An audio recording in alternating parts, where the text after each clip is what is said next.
तर वर्ध्यामध्ये वादळानं अक्षरशः कहर केलेला आहे। वर्ध्याच्या अनेक भागामध्ये घरावरील टीन पत्रे हे उडालेले आहेत। जिल्हा परिषदेच्या शाळांवरील सुद्धा पत्रे उडाल्याचं चित्र पाहायला मिळतंय। ब्राह्मणवाडा इथे घरावर टॉवर सुद्धा कोसळल्याची घटना घडली आहे। भयानक वादळामुळे अनेकांचं मोठं नुकसान झालेलं आहे।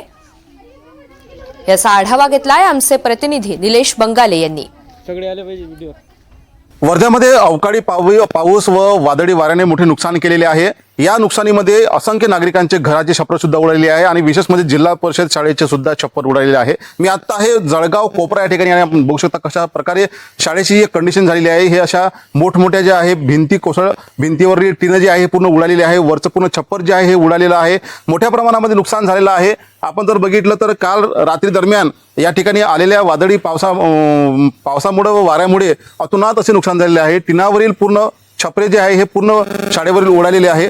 मोठ्या प्रमाणामध्ये नुकसान झालेलं आहे। खरं म्हणजे या शाळेचं जे नूतनीकरण आहे, बांधकाम आहे, हे गेल्या 2-3 वर्षा अगोदरच करण्यात आलेलं होतं आणि तब्बल 8-8.5 लाख रुपये खर्च करून या शाळेचं हे टीना वगैरे दुरुस्त करण्यात आलेली होती आणि 2च वर्षामध्ये या शाळेची अशी कंडिशन झालेली आहे। मी अजून आपल्याला दाखवू इच्छितो या ठिकाणी हे बघा, या ठिकाणी हे अँगल बघा, हे अँगल खाली पडलेले आहे, ह्या डेस्कमध्ये असे पडलेले आहे। फॅन्स या ठिकाणी सर्व खराब झालेले आहे। हे फॅन्स या ठिकाणी सर्व खराब झालेले आहे। म्हणजे टीनं इतके असे कमकुवत कंडिशनमध्ये या ठिकाणी बांधले होते का असा प्रश्न सुद्धा या ठिकाणी निर्माण होत आहे। सगळे छप्पर या ठिकाणी उडलेले आहे। अस्ताव्यस्त सर्व सामान झालेलं आहे आणि या ठिकाणी मोठं नुकसान जे आहे हे शाळेचं झालेलं आहे। खरं म्हणजे काल वादळी वाऱ्यानं आलेल्या पावसामुळे अतोनात नुकसान झालेलं आहे। हे छप्पर या ठिकाणी मी पुन्हा तुम्हाला या ठिकाणी दाखवू शकतो।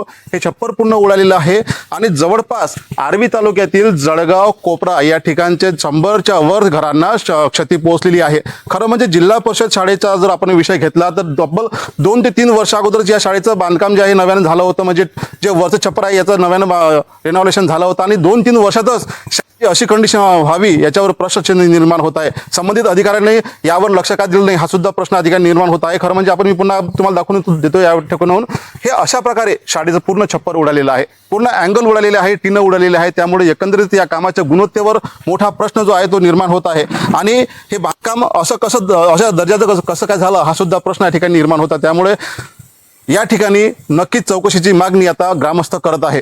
निलेश बंगाले, NDTV मराठी, वर्धा।